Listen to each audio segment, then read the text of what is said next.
What's going on, everyone? All right, how you all doing today? I'm back again.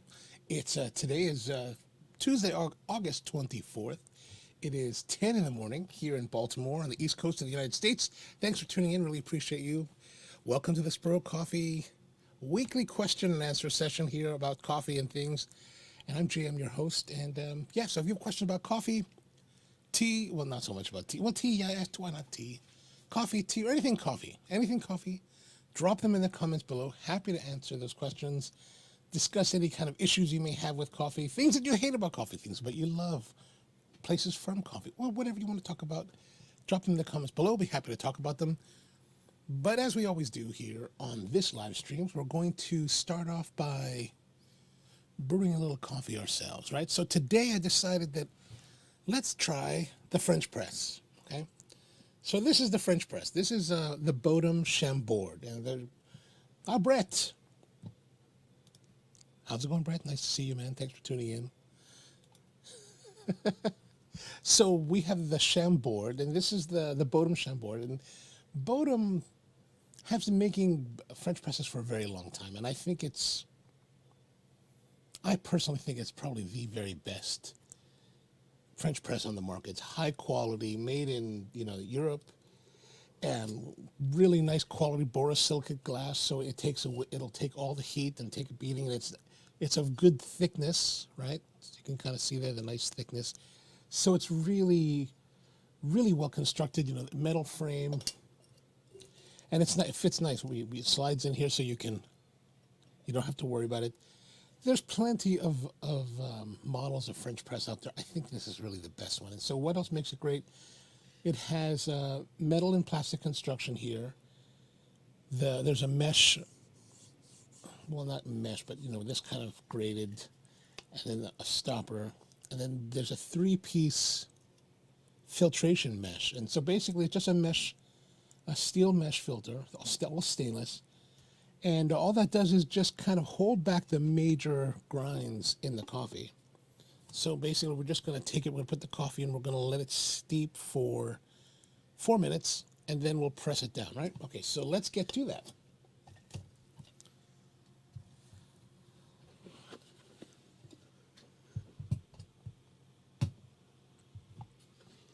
All right, let's set up our little stand here so that you can see the brewer. There we are. All right, excellent. So today's coffee, what is today's coffee? Today's coffee is actually a coffee called the Perla Negra. And the Perla Negra is a coffee that we get from Nicaragua that is made for us by the Mirish family and their La Escondida farm.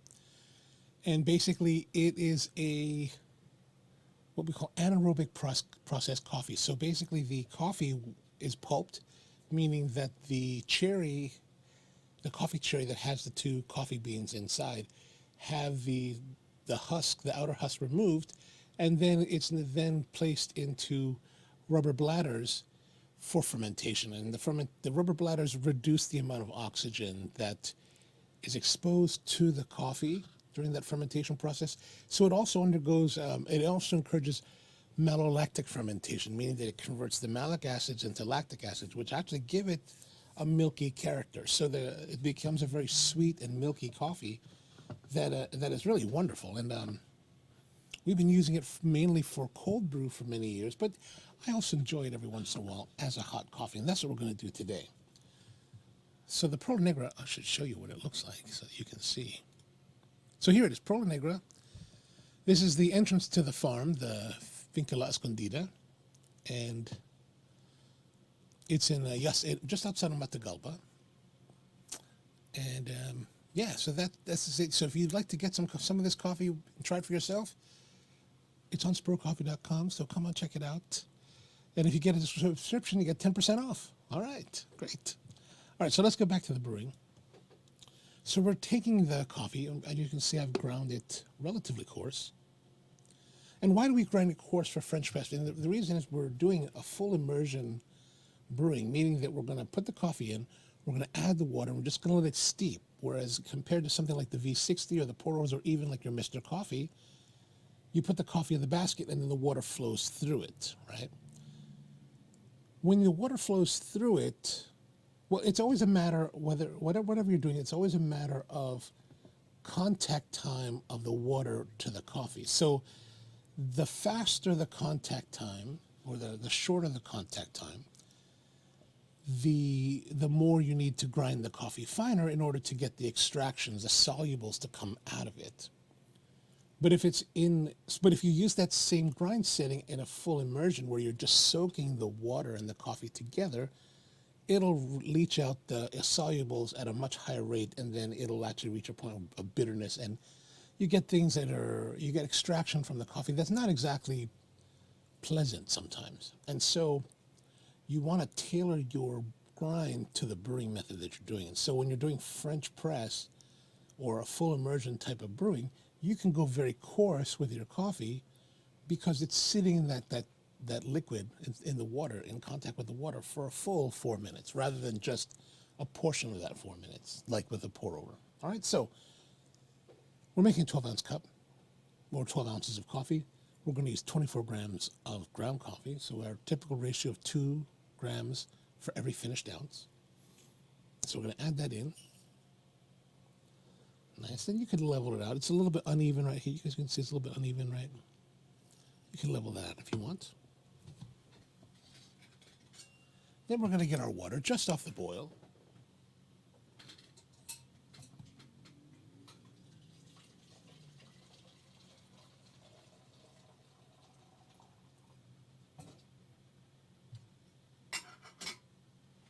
Now you can get very technical with the water. I tend not to for my home brewing, mainly because if I'm getting it off the boil, if I'm boiling the water and I'm boiling it on a stovetop, and so that's 212, right? I'll pull it off, pour it into another kettle, which will cool it off a little bit more.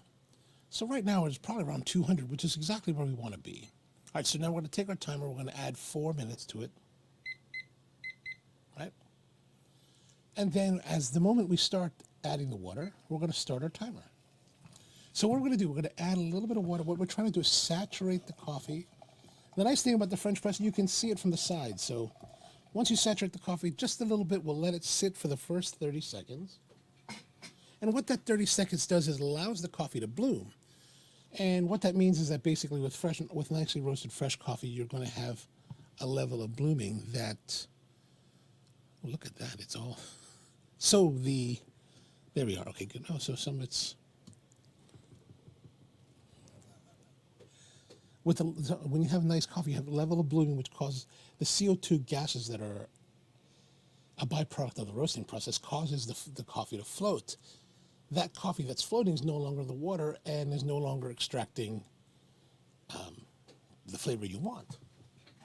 So you must break it down. Now you can stir it and do all things. I just tend to use the water to break it down. I think that's just as efficient, just as easy. I've tried, many different techniques and matching them with other, pairing them up and testing out different results, stirring, using a paddle. Really, there's not that much difference. Okay, so there we are. We've added 350 mils, 12 ounces of water. And now we're going to seat the cap on top. So basically just the mesh is a bit tight. See, as you can see, the mesh is a bit tight, right? And then I'm just going to seat. Oh, by the way, one thing you want to do is you don't want to put them all together like this, because see the way that it sits inside this spring coil that surrounds it? That actually cantilever, or it cants the top. So it makes it very difficult to put together. So if you just separate the two, drop it in, and then there. That's it. And now all you do is wait. So we're waiting so what we did is I set the timer for 4 minutes to count down. In this type of method, I like to count down mainly because there's no benefit to counting up, right? Once we put the water in, once we've added the coffee in the water, it's going to brew at this rate, and there's nothing to change. There's no control over it otherwise. You just wait. So then we're just going to wait till the 4 minutes and then separate. Yeah, so if you're just joining us on the live stream, thanks for tuning in. Really appreciate you being here. And if you have any questions about coffee, drop them in the comments below. Be happy to talk about them.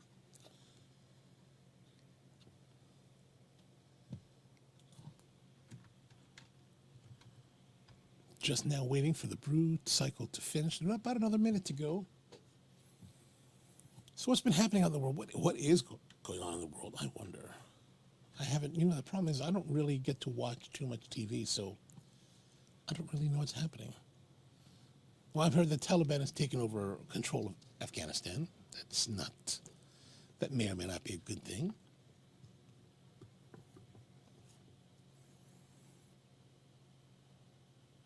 I wonder how the coffee is there. So as you can see, let's have a look at the... So you can see the coffee floating on the top, and some of it is falling, as well as some are. You can also see on the back, some is moving up, and some is coming down. So this is all part of the extraction. So the coffee is now fully immersed in the water. And there we go, there's our timer. So now what we're going to do is we're just going to press down with even motion. And that's it. Done. French press coffee completely finished.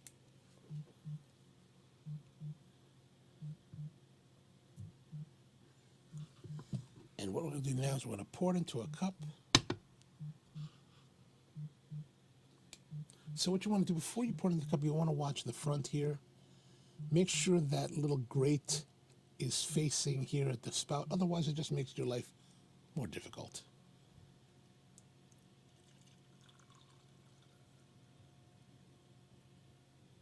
All right. So let's have a look. What if I did it this way? Too museum-y. No, that's not bad. All right, so this is French press coffee. Whenever you put light, it always looks very thin, but it's really nicely brewed. But what you can notice here is that it's not terribly clear. Like the clarity is not it's not what you'd find with like a filtered processed coffee, and that's because a lot of the minor sediments from the coffee will go through the mesh filter and become part of your coffee. And so with French press, at the end of your cup, these sediments will have settled to the bottom of the cup, and then you'll have like a little bit of, coffee grinds, really, really fine coffee grinds at the bottom of your cup. And you can fortune tell from those, right? Just like the tea leaves, you can use those and tell your fortune. I tend not to look at those kind of things. But anyway, so as you're drinking, there's going to be typically a little more body. And also one of the things that happens because of the filtration process of the French press, and it's going to be harder to see because I can't really tilt it, but you'll have to try to take some of my word for it. But you can kind of see a little bit of a sheen on the top of the cup. And that's because the coffee oils that are normally held back by the paper filters in let's say a pour over method are allowed to flow through and then become a part of your cup. Oh, that's a bit hard still. Oh, but yeah, there's a nice richness. And then this particular coffee, like I said, it's an anaerobic processed coffee that is really designed to push forward a sweetness and a milky character. So that milky character right now is really apparent, like to the point where it's almost as though you did put milk into the coffee. And that's really a byproduct of the malolactic fermentation. Again, that's converting of the malic acids into lactic acids, which give it the flavor or that character of milky. And which is really what attracted me to this coffee. So when we were first, we were at the farm, must be 2014, 2015, one of those 2 years, and maybe 2015. And we were cupping, the usual rounds of coffee that we're looking, just seeing what they have and looking for what we're looking for. And Eliane Mirish, who runs the operation there in Nicaragua, she was like, hey, I've got these coffees I want you to try. they're kind of experimental lots. And I was like, okay, that's great. And so we tried them. They had two different types, and one had a super blue cheese character. Like it was like you were drinking blue cheese. Really, really astonishing and kind of offensive, kind of nasty, disgusting in some ways. Like, I mean, well, disgusting that blue cheese is not a flavor you expect to have in coffee. So it's really to me, it's freaky, right? And actually, I really liked that coffee because of the freaky factor. Meaning that I was interested in buying that coffee as well that year, because one of the things at Spro that we try to do is that we try to offer really nice and high quality coffees for our guests to try, for all of you to try. And then over time, as you've learned more about coffee, or more importantly, learned about the kind of coffees we offer, and we've built up trust in that relationship where you've come to us over time and like, okay, we enjoy your coffee, we enjoy what you're doing.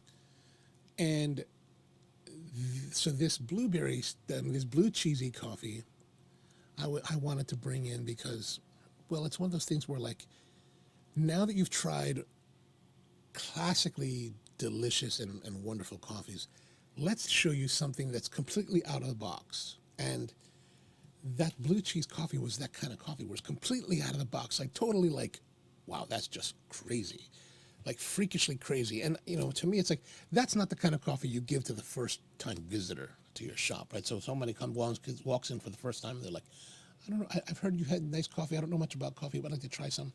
And then you hit them with the blue cheese coffee. Well, people tend not to like that. And I wouldn't like that either, I think, if I was the guest. And so that coffee I was interested in buying just because it was like, well, okay, this is really for our regulars who've come in a lot, who will have, who've had the range of our coffees and want to try something really outside the box. But we happened to be on a trip that year with a buddy of mine, Stephen Layton, who at the time owned a place called Has Been in the United Kingdom. And Stephen was really passionate about it. He was like, oh, I love this coffee. I really must have it. And I was also tasting the other sample, and the other sample was this one. It was a coffee that, as it cooled. So when you're tasting coffees, you're tasting it like for critical evaluation. You're tasting them when they're hot, and then as they cool over like half an hour, 45 minutes, you're still tasting because you want to have a taste and understanding of the range of flavors that are happening throughout the cycle of that coffee, so that you have a better idea of what your guests will be experiencing, right? And you're evaluating that. And so as this coffee cooled, the second sample, it developed a really beautiful sweetness and milkiness to it. And I was like, oh my gosh, this is amazing. Like, I was totally floored by it. And so, but it was that, especially when it got cool, I was like, man, this is the deal. I need to get this coffee. And because it was one of those things that was like, I realized then as it was cool that this would make for a really, really wonderful iced coffee, cold brew, what do you want to call it? And so I said to Eliana, well, how much do you have? And she's like, we only have a few bags. And I was like, okay, we'll take them all. And we gave it a try, and people loved it. And it's really a beautiful, beautiful coffee cold. And it's really wonderful hot. But I think cold is its true forte. But I'll drink it still hot. So it's called the Perla Negra, Black Pearl. And we also call it the Black Cappuccino, because basically when I was tasting it, and it was like drinking a sweet, lightly sweet cappuccino, that when it was black. So Black Cappuccino. So if you go to our website, sprocoffee.com, you can find this coffee. And it's just, I think even like hot now, just wonderful kind of coffee to have, especially if you're going to have things like pancakes. What else? Pancakes, waffles. Like if you're going out, you're going to go all out. You're going to have a little bit of eggs and toast, or not? Let's say eggs and bacon, like traditional American breakfast, with some pancakes or French toast or waffles. This is amazing. Actually, I was having a omelet this morning. And I was thinking I should have coffee, but I was like, oh, I don't want to have coffee. But I want to be clean the coffee palette to be clean before the show. So, but this with like sweets, man, killer, killer. Like pancakes with maple syrup. Yeah, oh yeah, that'd be good. All right, so yeah, that's basically the idea behind the Perla Negra coffee that we're drinking today, and it's really so every year or so we order more, and they produce it for us, and it's really been a fantastic. And it's been interesting that well, it's been a couple of years. Gosh, it's been basically 2 years now. So about 2 years ago, right before the pandemic in 2019, as I'm judging the different coffee competitions around the world that I'm called to oversee, you started to see a lot more people, like a lot more competition baristas talking about anaerobic coffee. Like it's the big thing, and I was kind of funny because I was like, well, this has actually been out for like, I don't know, almost 5 years by that point. And so it was interesting because like, I think Ilian was one of the very early, the early people adopting this kind of process or experimenting with this process. And then we were like one of the very first to take it on, because that basically the year that she started experimenting with it, we went out and got it. But anyway, it's one of those things, really fun, great coffee. Give it a try. All right, so let's see what's going on there in the world, in coffee lands. What kind of questions do people have out there this year, this week?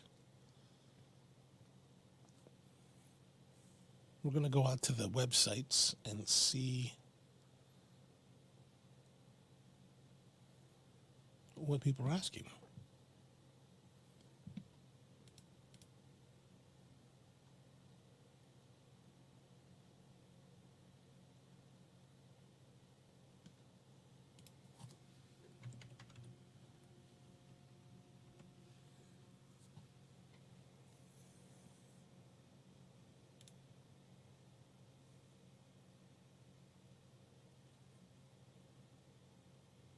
Oh, this is an interesting one. Let's pull this one up. All right, so here we are. It's one of the forums that I follow on Facebook. It's called Home Espresso Aficionados.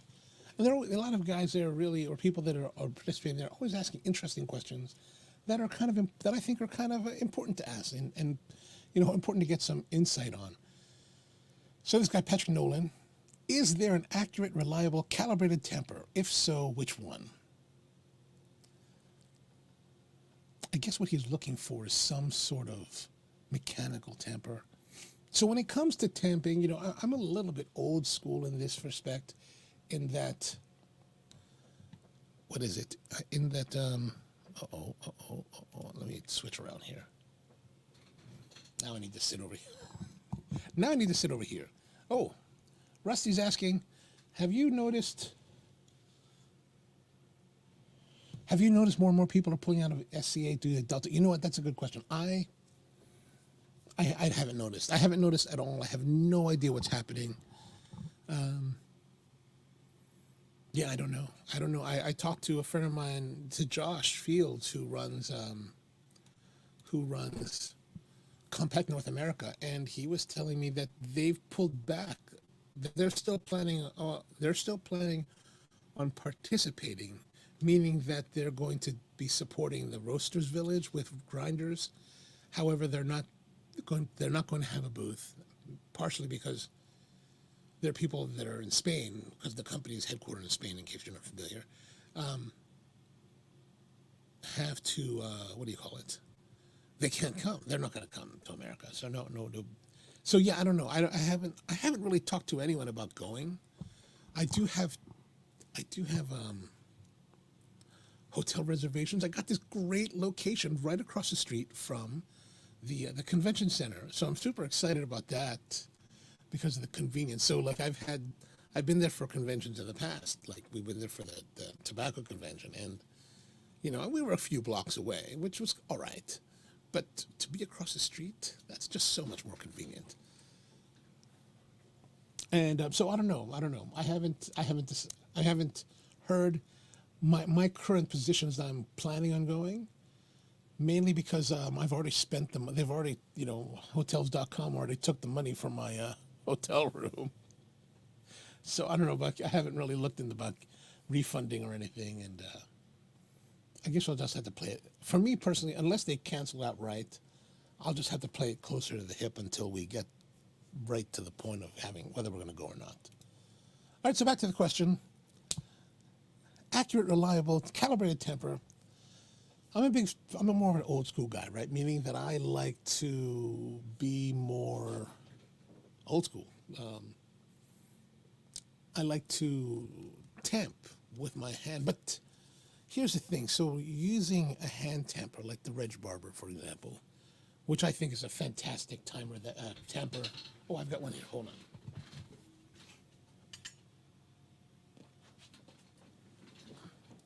Like this is the one, right? Here's the Reg Barber. This is this is the temper that I won. I don't know, second place, I think, during the 2007 Barista Championships here in the Mid-Atlantic. Anyway, so that's neither here nor there. So the tempers, the Reg tempers, basically, I like the manual use of tempers. But the thing is with the manual use of tempers that it does require a lot of practice, a lot of time, really learning and understanding how to use it, how to properly hold the temper, like imagine 90-degree turnover, right? That you're not bending your wrist while you're tamping, right? So a lot of people who learn poor technique will have their bending their wrist. They'll have an improper grip on it, and that can encourage, carpal tunnel or other types of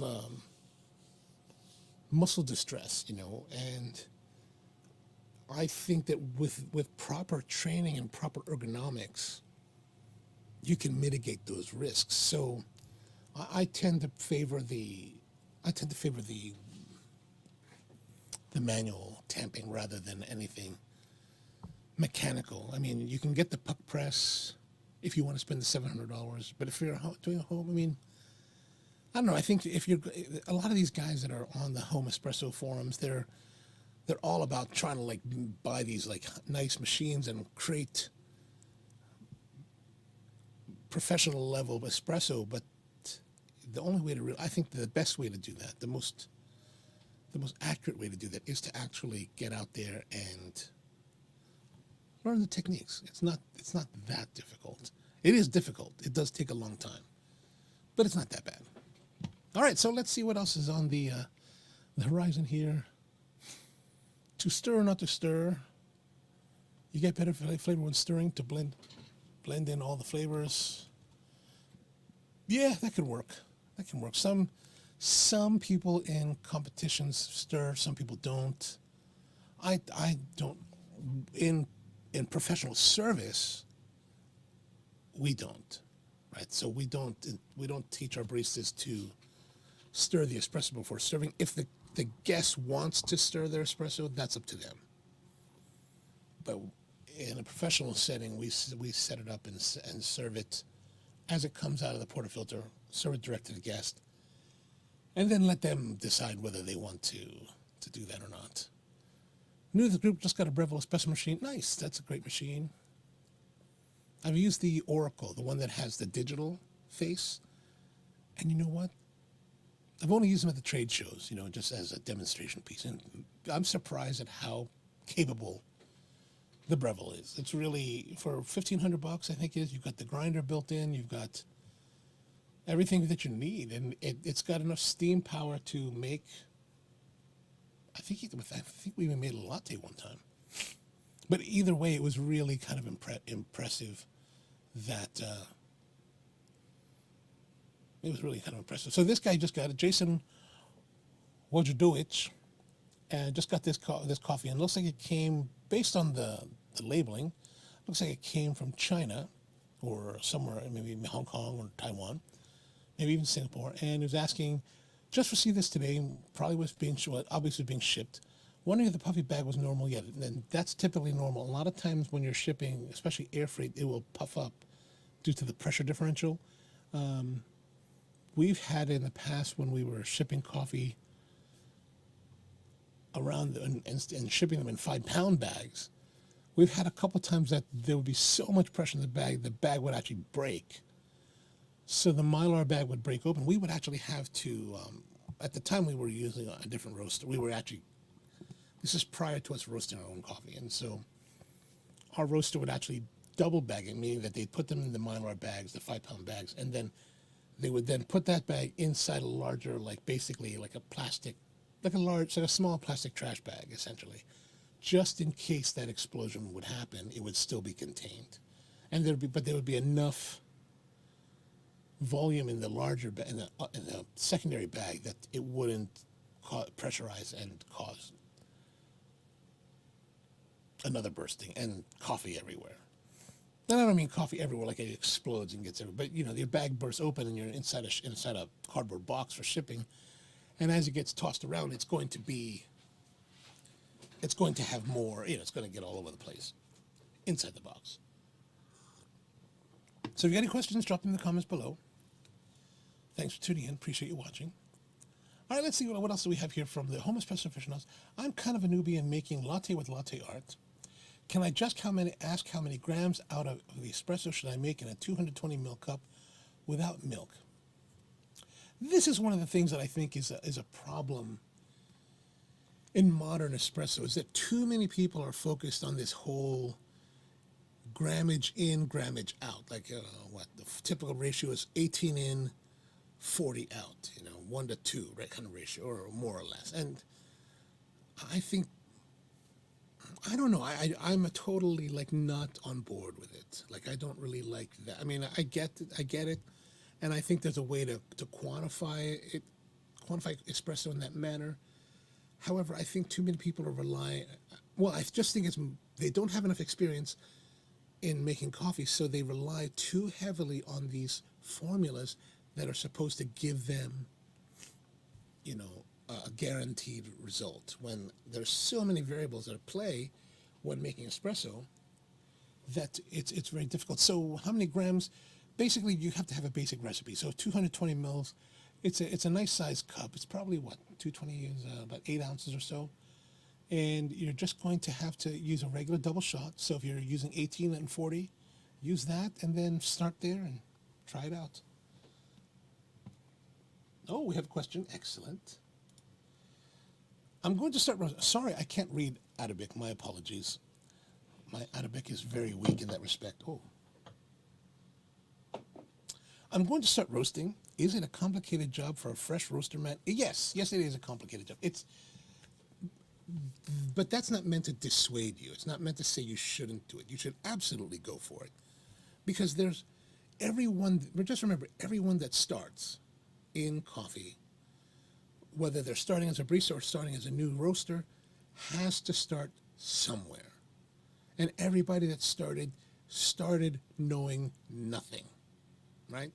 So where you are today, everybody that you may have seen on YouTube or read about or met in person, that you may think that, wow, he's got a lot of knowledge.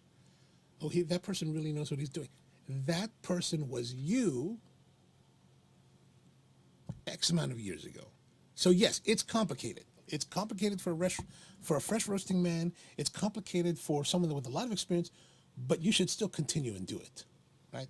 If that's your interest, then go for it. And here's the thing: you could talk to people like me, and I'm going to tell you what I think about roasting, my theories, my beliefs, my worships on roasting.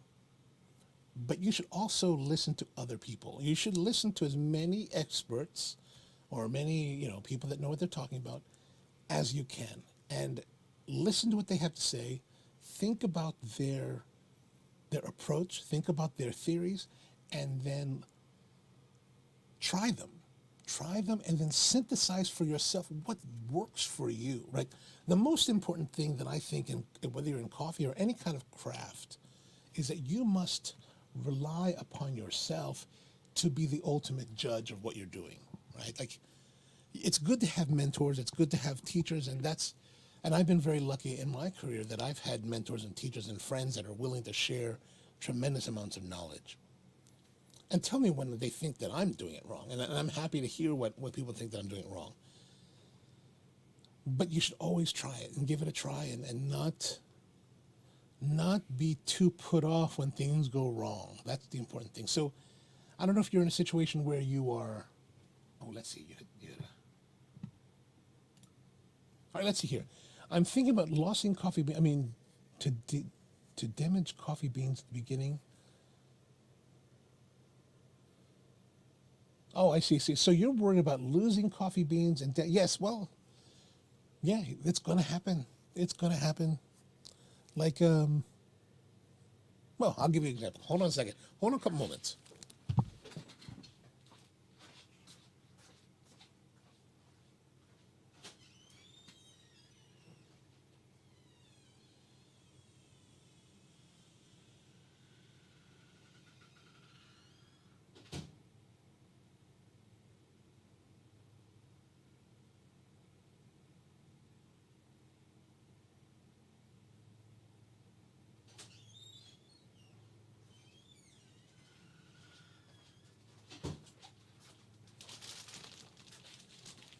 All right, here we are. Okay, so here's the thing. No matter how much experience you may have in your career, there's always going to be something that happens, right? So you're worried about losing coffee beans. Yes, I get it. You know, you're spending, like, especially if you're doing this at home and you're doing it on your own, you're going to be spending your own money and you're like, oh man, I'm buying this nice quality coffee and I'm going to lose it if I burn it. Well, here's something for you. See this? This is roasted coffee, and look at how roasted it is, right? I mean, it's super lightweight. It is essentially now charcoal. I did this about 6 months ago, right? And this is what? This coffee cost me like $6 a pound green.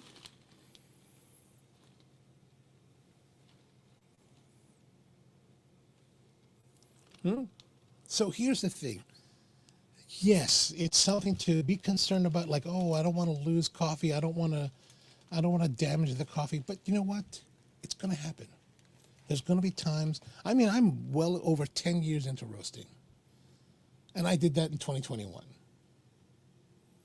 You know, sometimes you make mistakes.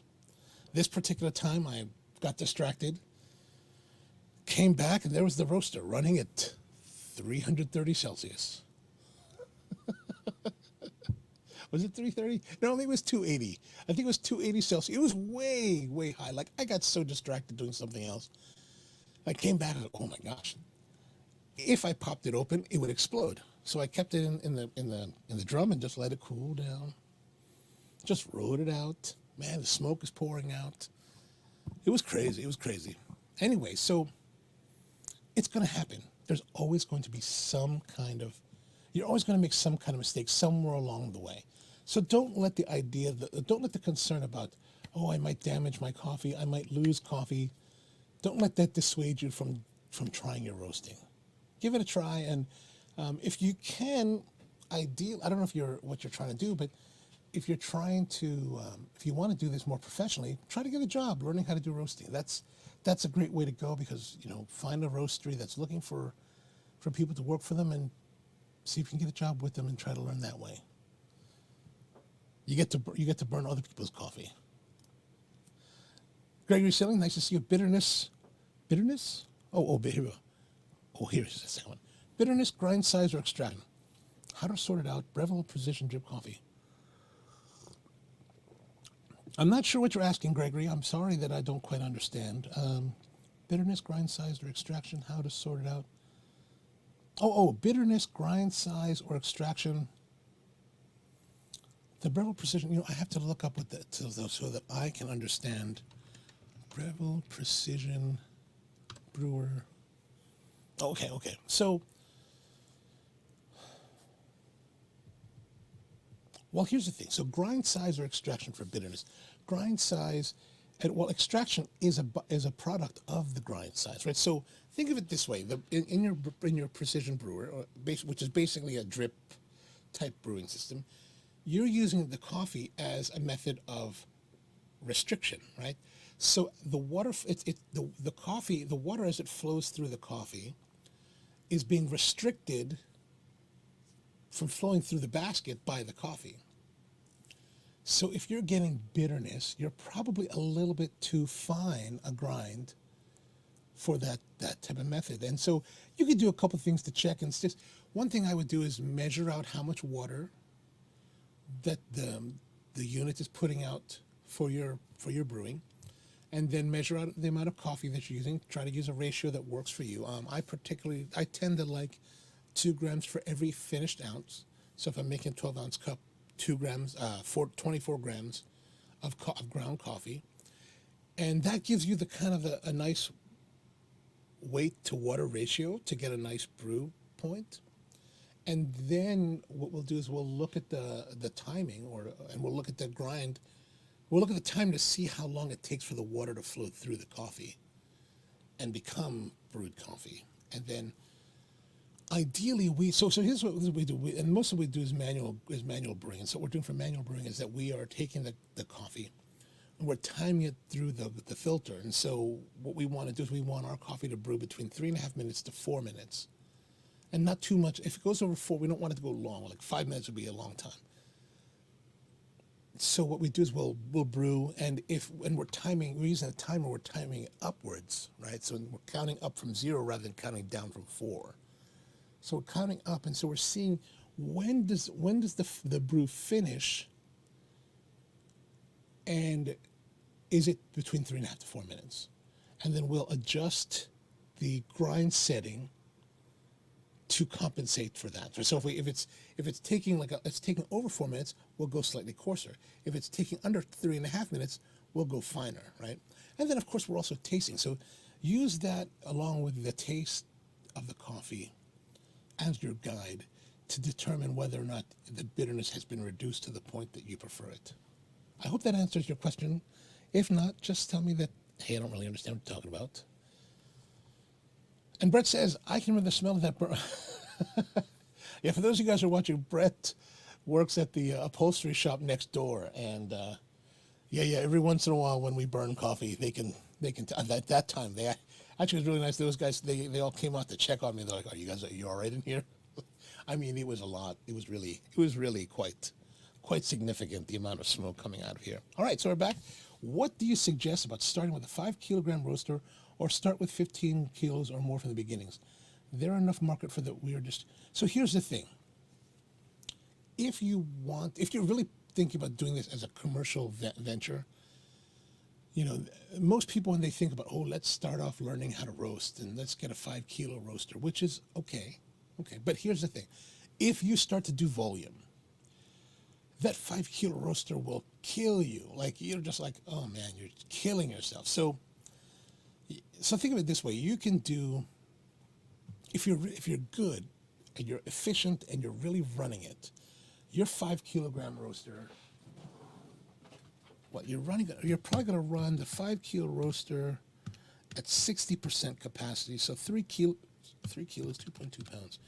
So let's say 7 pounds, or let's say, let's say 3 kilos a batch, right? You use 3 kilos. And why are you using less coffee? You're using less coffee than the rated batch size, because it just gives you better airflow. It gives you better control. When you fill the roaster to full capacity, you can be at 100% power or gas, and it's only going to go so fast. It's only going to go so much. When you're running at a lower capacity, you get better control, better airflow, and then you can also give it more power to roast faster or slower, depending on what happens, right? But let's just say, so you're using 3 kilos, 3-kilo batches for you to, and so you can do, let's say if you're really good and you're really sharp, you can do 4 loads per hour, right? If I'm really rocking it, I can do 4 loads an hour. And so you can do 12 kilos per hour. If you do an 8-hour day, you can do 96 kilos a day, right, in an 8-hour day, which is a lot of roasting. And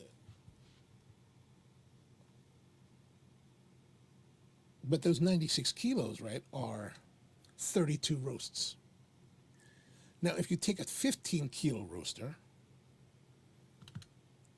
and let's do the same ratio of 60% capacity, you get 9 kilos. So we had 96 kilos in one day with the 5 kilo roaster, right, of roasted coffee.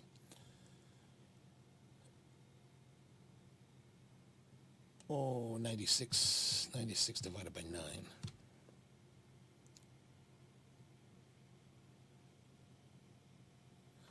Those can be done in, let's say, 11 roasts. So in less than 3 hours, you can do the same amount of coffee on a 15 kilo roaster that you would do all day on a 5 kilo roaster. That's the biggest reason why you'd want to at least go with a 15 kilo roaster. So go with the 15. If you want to learn on smaller batches of roasting, then I would suggest that you go and get yourself a small, like, sample roaster, maybe like a Huki, or what's the other one? What's the one that I use? I use a Quest M3. These are really, really small tabletop roasters, electric, or the Huki's actually gas.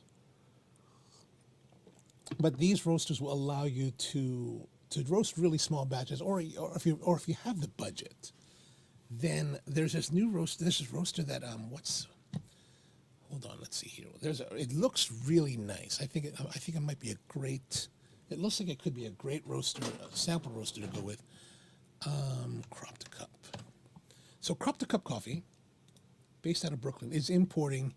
Like, I'm presuming that you're outside the United States, so you probably don't want to buy it directly from here, but you could. I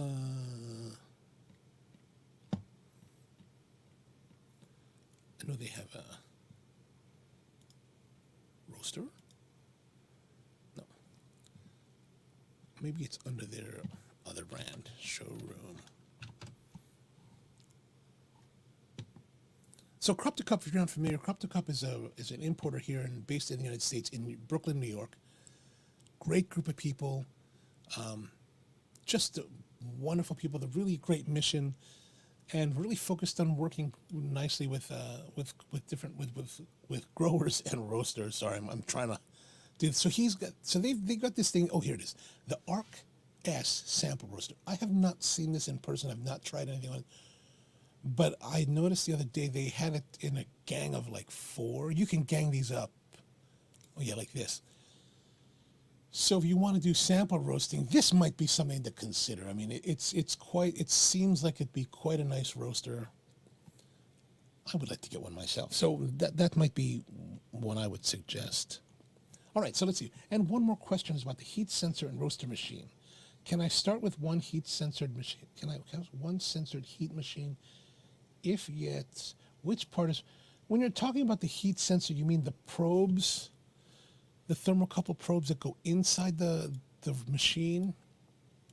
Oh, where is it? Oh gosh, let's go back. Like this right here, yes? This is what you're talking about? Okay, so if that's what you're talking about, this one is the most important, I think.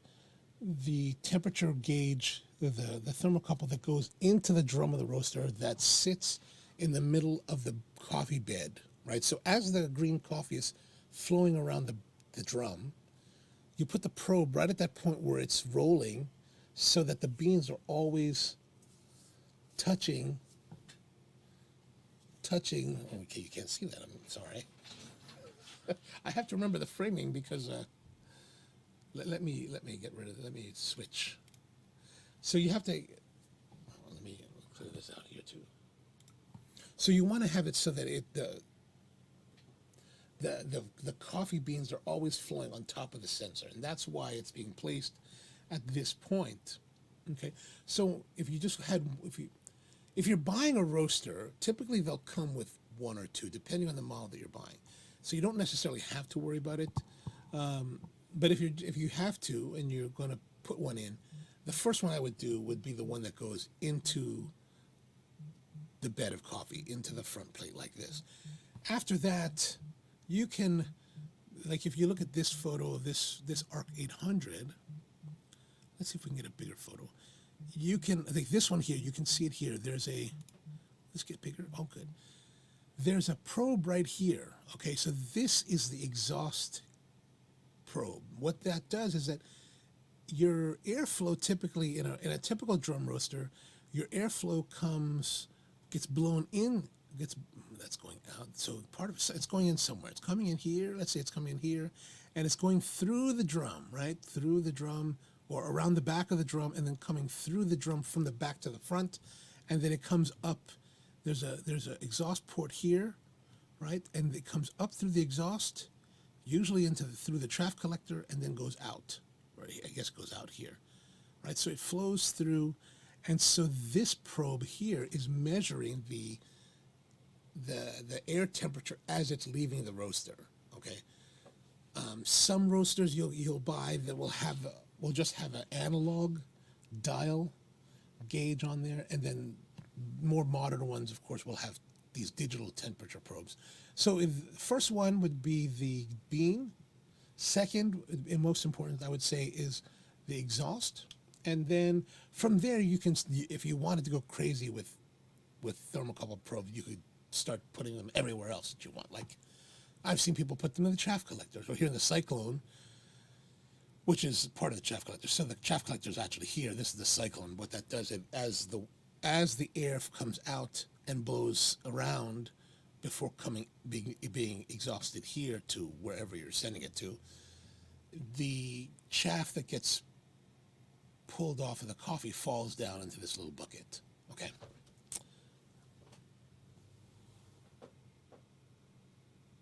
So those are the two places that I would put heat sensors. After that, people put heat sensors in whatever area that they want to monitor. And I would say that start with those two, and then learn, and then as time goes by, you'll develop. If it really ever develops, you'll find that you're going to have. You'll find you have a particular need. Oh, I want to know what this temperature is, and you can put a temperature probe on that. So in a general idea, what is the basic essential feature of a roaster machine that we can use for commercial roasting? We are in Iran, and the new factories, workshops, started to produce roaster machines here. Ah, I see. So here's the thing, that's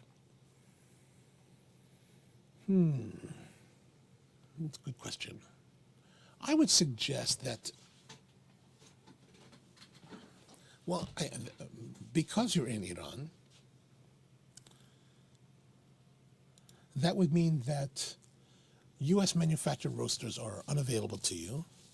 I'm not sure exactly, but what I would suggest to do is to try to go, if you wanted to have your own machine manufactured for you, I would try to go and see as many machines as you can. See if you will, since you don't have much roasting experience, I would go to see as many machines as you can. Ask if you can observe them roasting and see how those machines work. What you're looking for is the ergonomics and how well the operator is able to adjust all of the levers and mechanisms and have access to all the controls. And then also spend some time looking at other manufactured roasters. I would suggest looking at, looking at in the fact that even if you just have to look at photographs on the internet, some of the great brands are Probot. What's the other one?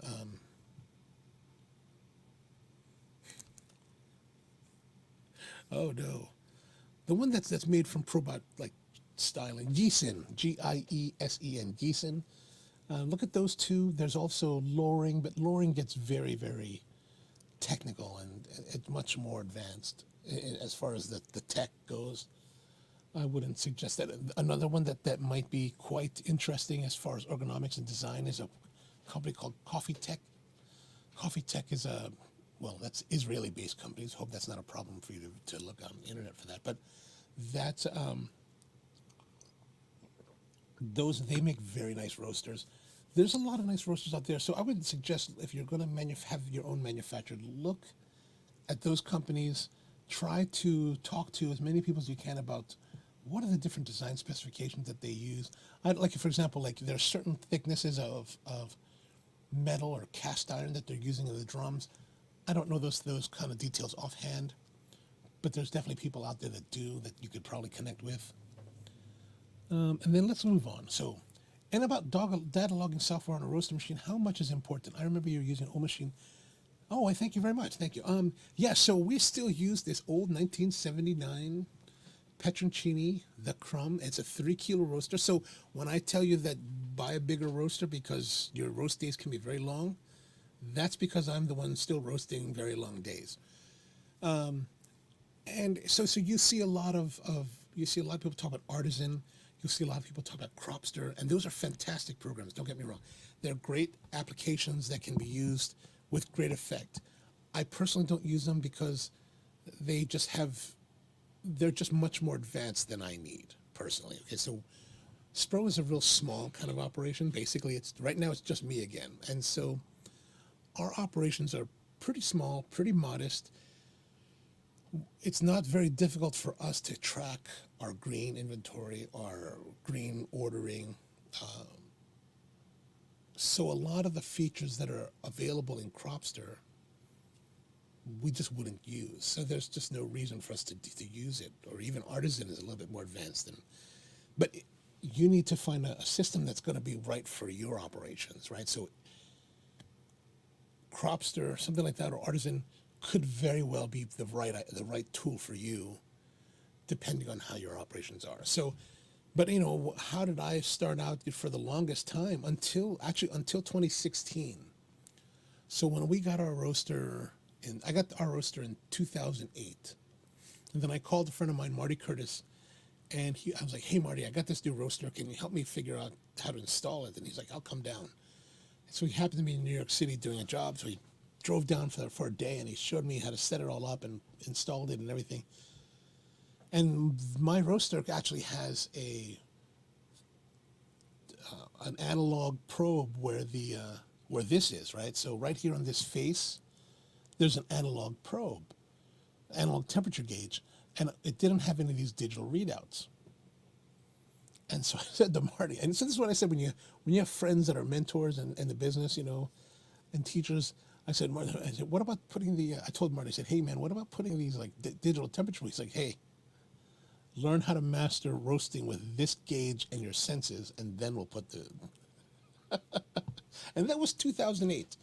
It took me 8 years until 2016 when I was at the SCA convention, and this guy from Australia was selling temperature probes for the roasters. He had them on sale for $50, and I was like, "What? $50?" And it came with free software, and I was like, "Well, okay, I'm buying that." So I bought it, and then we figured out. I went to a machinist. I had it drilled in and installed. I figured out the location, and then we started logging data in that respect. But it wasn't. It was for 8 years we roasted without it, and basically I would map out the roast profile by hand. So we have a graph, and then just mapped it out. So every minute, marking the temperature points. So the the logging software depends really upon you and what you need. This one that I use is called Coffee Snob. So if you go to,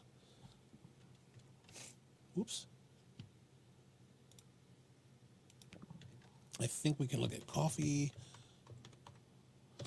Snobs. Here it is, coffeesnobs.com.au, and this is their website. It's more of a forum. I actually don't get to read this very often, but you can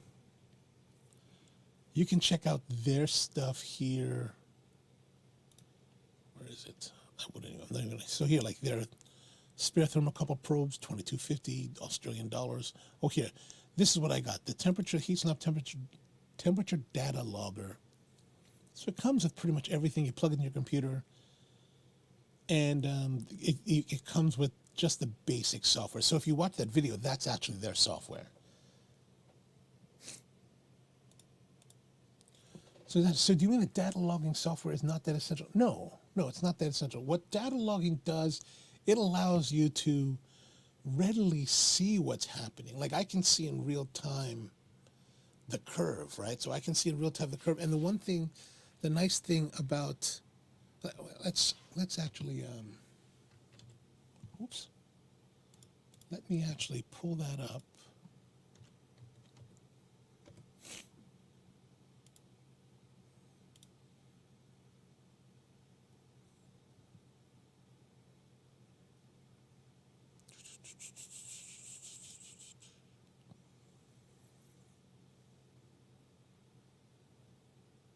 Ooh, many videos.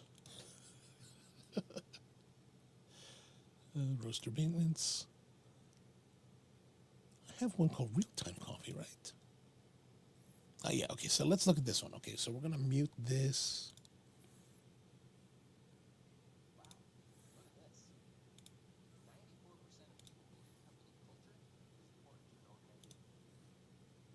Okay, so let's just skip into the... Okay, so as you can see here, like in this video, here in the corner, what the roast data logging software will do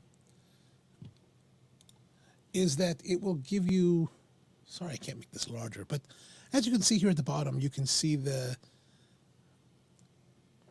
and I really can't see, your time since, the time since load, so the time since we dropped it in. So this here, this first part of the curve as it's climbing is the preheat cycle, right? So I'm preheating the machine. This is the first roast of the day.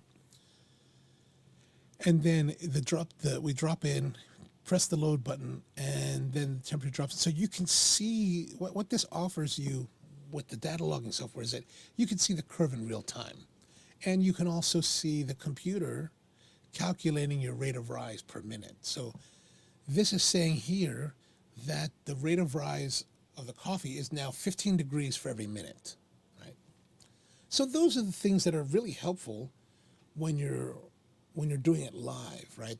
Otherwise, you know, we just used to use paper and pencil, and that was really the way that we did it. So is data logging software not that essential? I mean, it's a yes and no thing. Like it can be, you can roast without it, you know. And I highly suggest that you learn how to do some roasting by using your senses, really, because all I had was this one exhaust temperature gauge, and then you just had to learn how to roast with all your senses.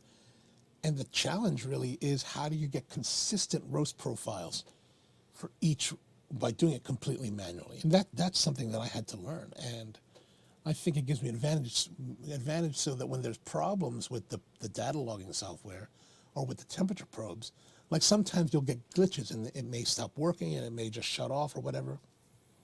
I'm not at a loss at that point. I can easily continue roasting without it, right? I won't have the same amount of data available to me, but it's still possible to. Unfortunately, I only learned roasting in YouTube from guys like you, and especially Mail City Roasters, right? Excellent. But I believe me, great, fantastic, go for it. Here's the thing, like,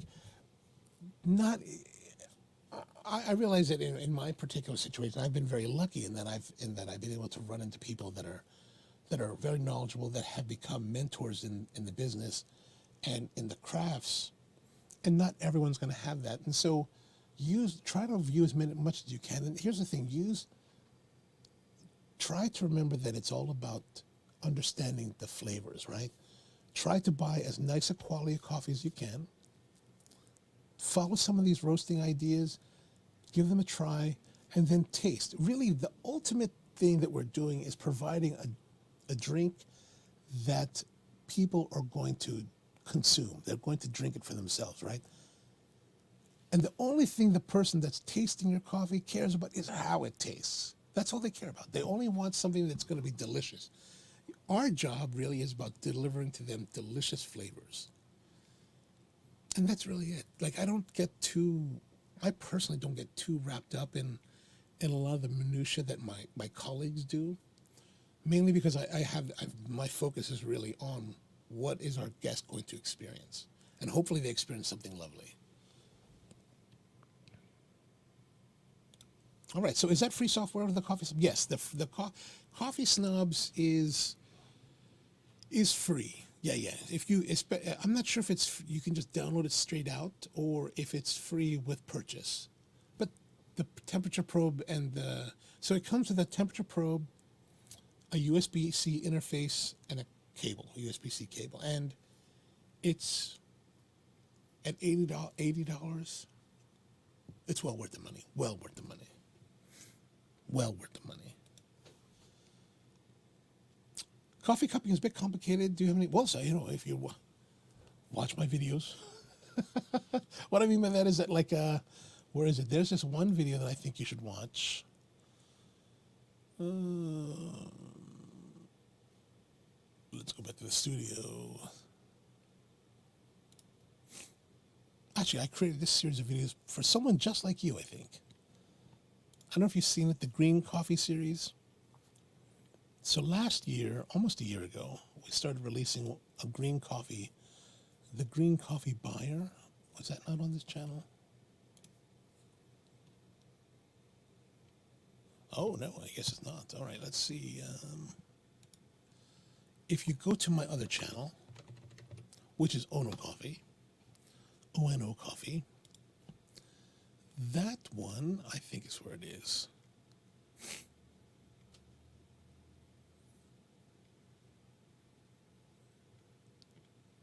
Oh, no? Oh, no, it must be on the other one. Did I just miss it? Sorry, let's see.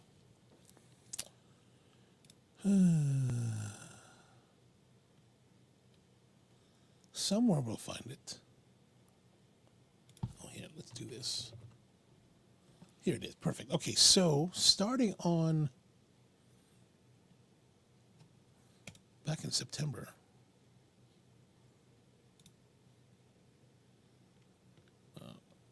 here we are.